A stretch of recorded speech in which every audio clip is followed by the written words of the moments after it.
What's up, everybody? I hope y'all are having a wonderful day. I'm Anthony. On today's video, I got a really good one for y'all. Today we're going to be talking about 5 reasons why you should be stashing sugar in your house. So stay tuned.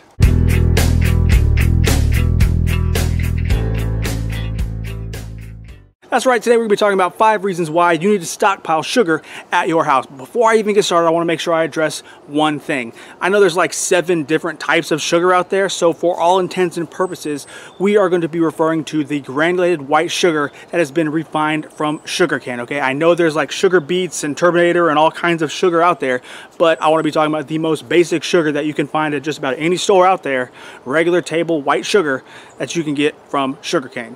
And one thing I also want to make sure I mention is, yes, I completely understand that sugar is bad for you if you eat it in excess, all right? Anything is bad for you if you eat it in excess. So when I'm talking about this video and I'm talking about the whole purpose of stashing away sugar, I'm not meaning so you can sit there and eat spoonfuls of it whenever you're feeling down. I'm talking about being able to supplement it to food for its intended purpose, all right? So the number one reason why you need to be stashing or stockpiling sugar at your house is simple.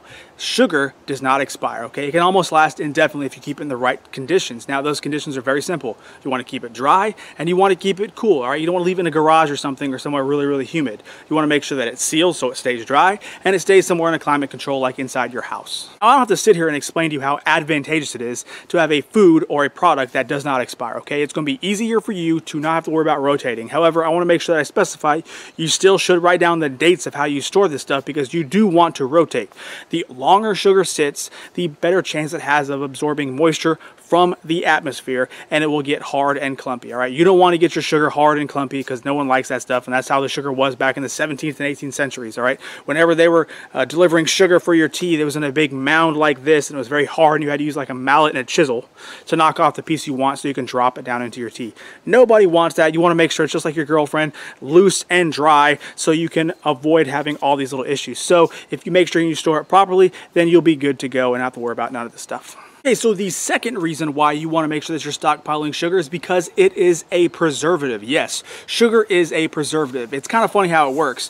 Sugar is what's called hygroscopic, all right? That means it attracts water. So you use that to your advantage whenever you're processing food because the way that it works is, say you want to use something like fruits, all right? Fruits are high in natural sugars anyway, but they like to decompose very quickly, all right? Bacteria like to get with them. So if you make a jam, jelly, or, preserves or something, you want to load it up with a whole bunch of sugar. That's why every single recipe you see is like 4 cups of sugar to 4 pounds of whatever you're going to be using, right? It's a lot of sugar.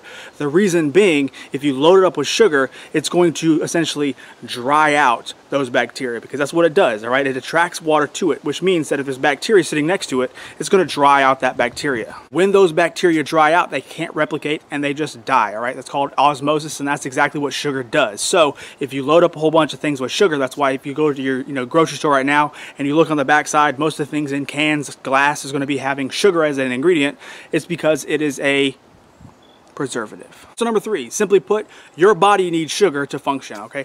There's 2 things out there in the world that you need to function properly, and it's fat and sugar. And just coincidentally, that's the 2 things that you are hardwired to seek out in nature. Yes, too much of a good thing is what you're seeing now with all people walking around, really fat and diabetic because they get just too much of it. But in reality, our brains are hardwired to seek out fat and sugar because they are just that important, all right? Your brain needs sugar to work, all right? Your neurons need glucose to fire. So if you don't have glucose, your brain can't function and you just don't make it. So that's why it's so important to have around, because if you don't have any sugar at all and you can't find a way to source it, you ain't gonna make it. All right, so number 4, sugar is traditionally one of the first items that's rationed during a time of war. Why is this important? Well, it goes back to World War I, World War II. Actually, matter of fact, we'll just use World War II. What do you think the first item that was rationed was? That's right, tires. I got you. You thought I was going to say sugar, didn't you? Well, guess what? Sugar was the first food item that was rationed. There's a reason for it, because if you go back to my number 2 point, it is a preservative. You need it to be able to make food for the war effort. Not to mention the fact that sugar is one of those things that is only able to grow in a certain climate. It needs like the tropics, okay? If it freezes, it dies. So you can only grow in a certain part of the earth. So yeah, not to mention a lot of it's global. If there's a world war, there's obviously going to be an impact in global trade, so that's why it's rationed. So if we ever do get into another world war type event, you can probably guess that sugar will be put on the ration list again.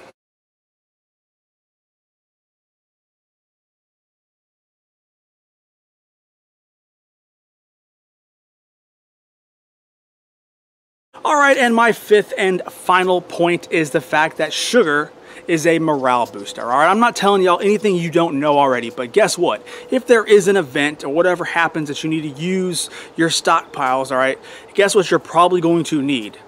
A morale boost. And it's not just going to be you. You have to think about your family, especially kids, all right? Can you imagine trying to feed a family, especially one consisting of children, of very salty, because that's what a lot of dehydrated food is, very salty, bland foods? It's not going to be very enjoyable. So if you can give them just any little bit of a win with a dessert, it's going to be awesome. So if you can stash or stockpile a whole bunch of sugar to make sure that you can make that happen, then it's only going to be better for you. All right, when it comes down to simple morale boosts, hot water, hot chow, and sweet foods are the top three that most people think about. That's why if you have the opportunity to do so, you should be stashing away something sweet to make sure that whoever's going to be in your camp has a good boost every so often. All right, so now that we got the list complete, I wanted to go ahead and show y'all how I store mine. That way you can store yours similarly, because the way I store mine keeps it nice and fresh for a long time. So when it comes down to storage of your sugar for when you're going to use it on the counter, you want to make sure you put it into an airtight container. This one here just, is a little push down button to make sure it's airtight. You want to use that instead of leaving it in the bag, because again, if you put it in the bag, it's going to absorb moisture whenever you start cooking. So for longer term storage, you're going to want to put it into a 5-gallon bucket. This is the one I use. I built this one back in June 20th of 2020. It has 24 pounds in it, or it had 24 pounds in it. It now only has 4 packs left. Since each pack is now 4 pounds, not 5 pounds, there is only 16 pounds left. This is the type of sugar that I use and stash away, not a big deal. But remember when sugar used to be 5 pounds a pack? Man, inflation sucks, doesn't it? So then you want to make sure you put a silicone packet or silica packet in there to make sure that it's absorbing any kind of moisture that may have gotten inside the bucket, along with some baking soda to fill in the gaps. Baking soda just helps out to keep the air dry. It's really, really easy. You want to close it back up, and I usually put mine and store mine into a closet. Really simple, really easy.